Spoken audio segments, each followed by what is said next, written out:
ایک بادشاہ کے دربار میں ایک اجنبی نوکری کی طلب کے لیے حاضر ہوا. قابلیت پوچھی گئی, کہا سیاسی ہوں.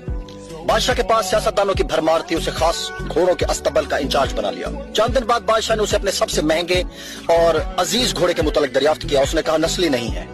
بادشاہ کو تعجب ہوا. اس نے جنگل سے سائیں کو بلا کر دریافت کیا. اس نے بتایا گھوڑا نسلی ہے, لیکن اس کی پیدائش پر اس کی ماں مر گئی تھی. یہ گائے کا دودھ پی کر اس کے ساتھ پلا ہے.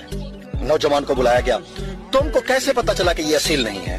اس نے کہا جب یہ گھاس کھاتا ہے تو گایوں کی طرح سر نیچے کر کے, جبکہ نسلی گھوڑا گھاس منہ میں لے کر سر اٹھا لیتا ہے. بادشاہ اس کی فراست سے بہت متاثر ہوا.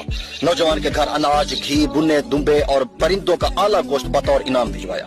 اس کے ساتھ ساتھ اسے ملکہ کے محل میں تعینات کر دیا. چند دنوں بعد بادشاہ نے نوجوان سے بیگم کے بارے رائے مانگی تو اس نے کہا کہ طور و اطوار تو ملکہ جیسے ہیں لیکن شہزادی نہیں ہے.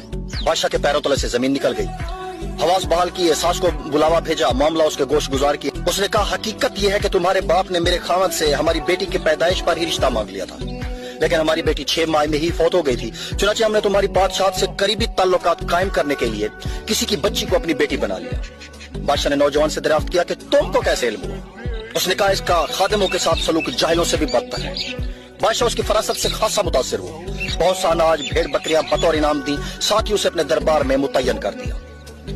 کچھ وقت گزرا, نوجوان کو بلایا, اپنے بارے دریافت کیا. نوجوان نے کہا جان کی امان پاؤں تو عرض کروں. بادشاہ نے وعدہ کیا.